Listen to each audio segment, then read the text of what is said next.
The One Piece virus created by Wasuga-chan, or aka OMG, has received 2 updates since we made our first video, so I think it's time to go ahead and revisit the story to see how it's progressed so far. Now, as a quick recap, in the first episode, we learned that the Chuma Chuma fruit, which is the devil fruit of plague and sickness, was released in the East Blue. And this infection basically started to slowly infect animals and people, even getting some of the really strong devil fruit users. And when we look at the Straw Hat crew specifically, we see Zoro, Robin, and Usopp are all infected.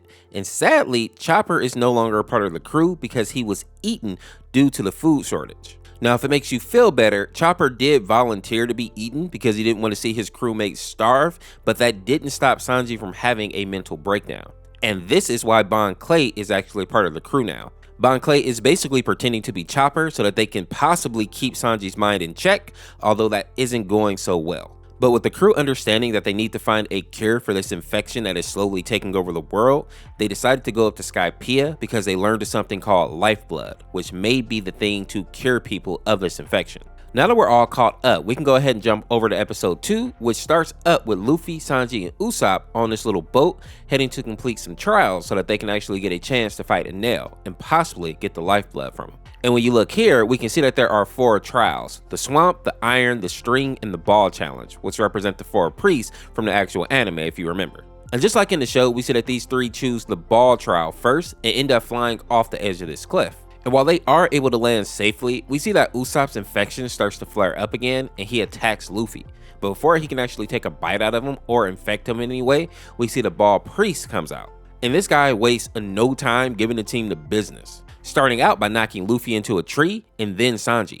And if you guys remember from the anime, he basically had the ability to predict their movements and attack, but this is where we learn that for some reason, that rule doesn't apply for Usopp. And he's able to not only get an attack off on him, but even bloody him a little bit. But the thing that I find most important about this scene is what happens after Usopp attacked this priest. He actually ends up infecting him with the virus. And this actually drives Sanji into a rage, and we see that he starts to kick Usopp while he's on the ground, already injured. And part of the reason for this beating is because Sanji doesn't want to see the infection spread here on Skypia in the same way that it did down below, but Sanji also is just kind of wicked in this AU, so I think a part of him just likes kicking the crap out of Usopp. But after some prompting from Luffy, he stops and he offers this concoction to the ball priest, basically saying that this won't cure you of the infection, but it'll keep you from actually dying of the infection.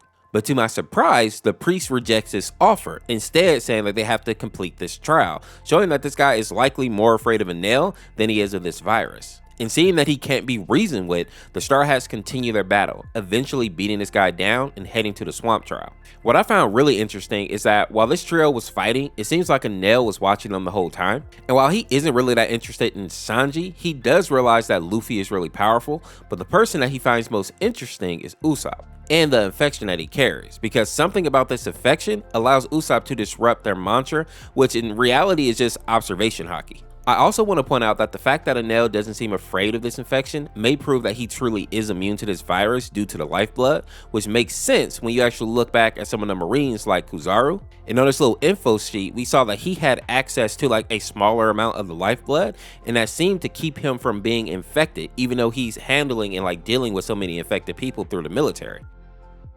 Now, back over with the ship, we see that Zoro, Nami, and Robin all leave to go explore the island, leaving Bon Clay to guard the ship on his own, which kind of makes sense considering that he is one of the strongest crew members at this point. Although, when we see the look on his face here, it doesn't seem like he's too happy about it. And after a bit of time pass, we see a random fire starts on the ship, and this of course is due to the Prince of Strings, which if you remember, was the person to attack Chopper in the original show, so it makes sense why he's actually going up against Bon Clay here. But unlike with Chopper, we don't see the Sky Knight actually intervene here, and what actually happens is Bon Clay takes on the form of the String Priest. And he even manages to hop on his bird, which turns out to be a bad idea because this thing starts to buck and just get crazy, and that gives this String Priest a good opportunity to punch Bon Clay right in the face.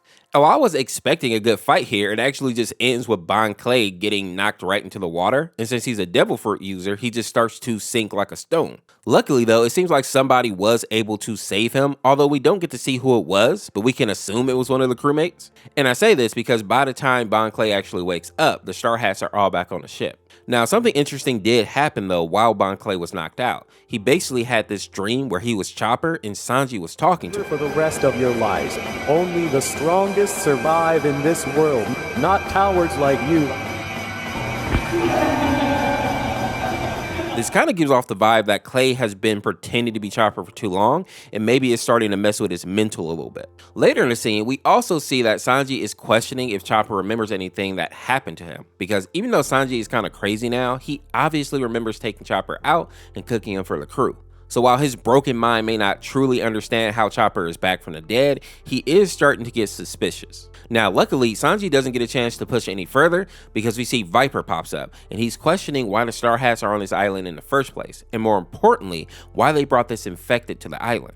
And while Viper wants to just go ahead and kill the Straw Hats outright, the Chief pops up as well, and he believes that the Straw Hats can be allies in this war against Enel. But one thing that Viper said does kind of worry me. They are not allies, Elder. They are monsters. Have you seen their faces? This one is already dead. He just does not realize it. If what he's saying here is true, that may mean that even if the Straw Hats find a cure, they may not be able to save Usopp because he is so deep into this infection. And while Zoro and Robin are not as far gone as he is, this may mean that they're now on a timer, meaning that they're going to have to move a lot faster if they want to save their crewmates. Now that they have this flimsy alliance, the Straw Hats go ahead and lay down for the night, but it seems like they actually forgot to leave somebody on guard, so Enel is able to come to their camp and just walk amongst them while they're sleeping. And as he's moving about, he makes it to the ship and he sees this image.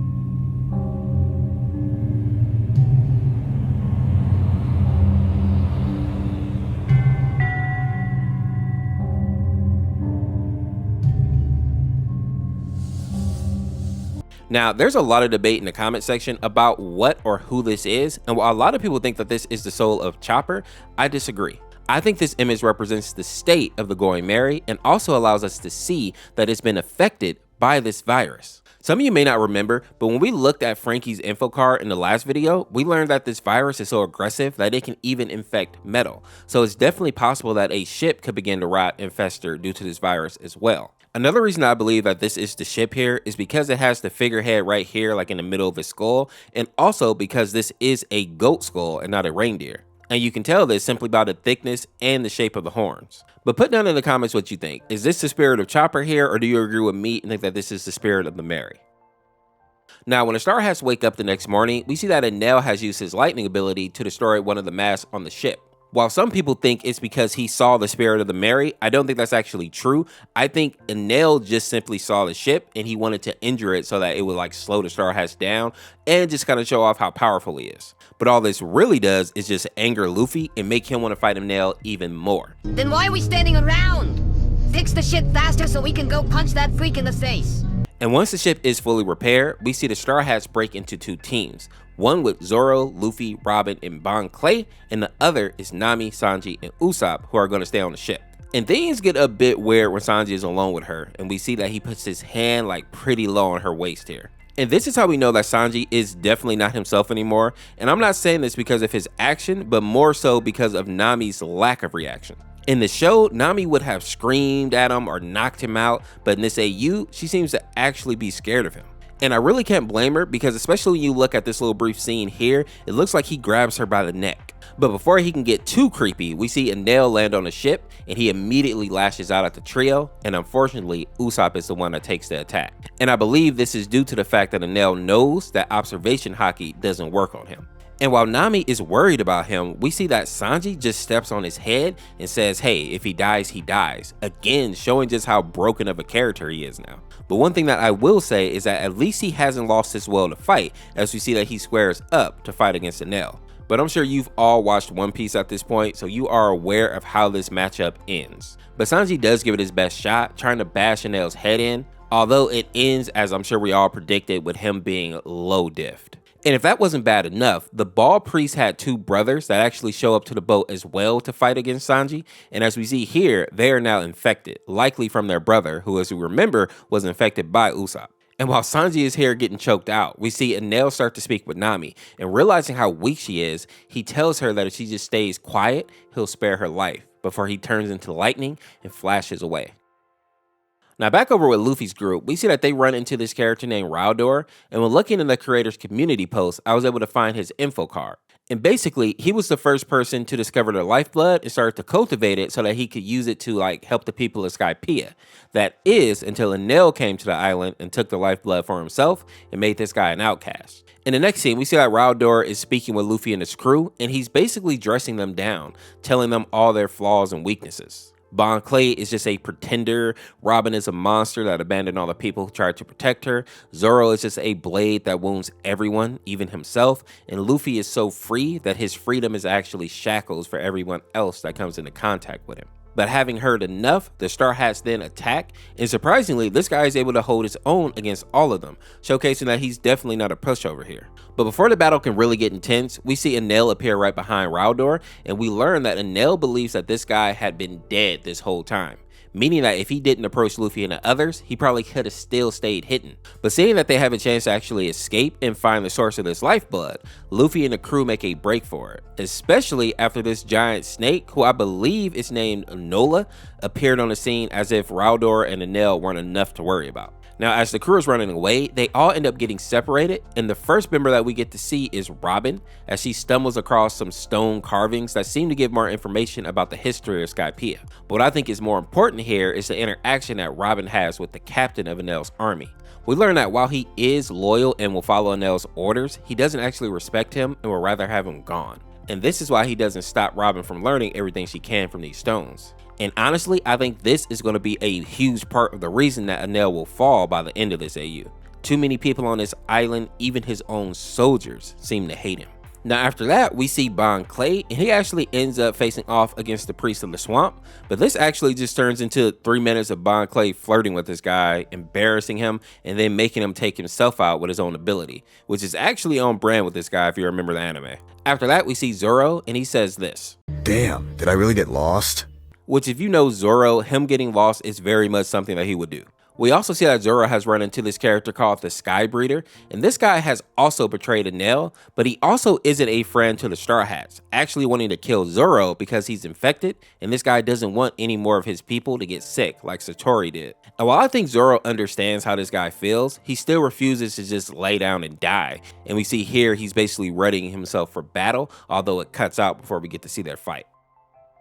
Now back over on the ship, we see that Nami is the only person still awake, with Sanji somehow managing to take out both of these soldiers here, but being knocked out in the process as well. And as she is questioning why she's the only one left unharmed, we see Enel comes back, and he gives her an offer she cannot refuse. He tells her that he's going to show her where he keeps the lifeblood, and having no real options, Nami just goes with him. And once they enter this cave, we see the Ark, which is the ship from the actual anime, but now it's infused with the lifeblood. And by doing that, Enel has made it a truly living ship.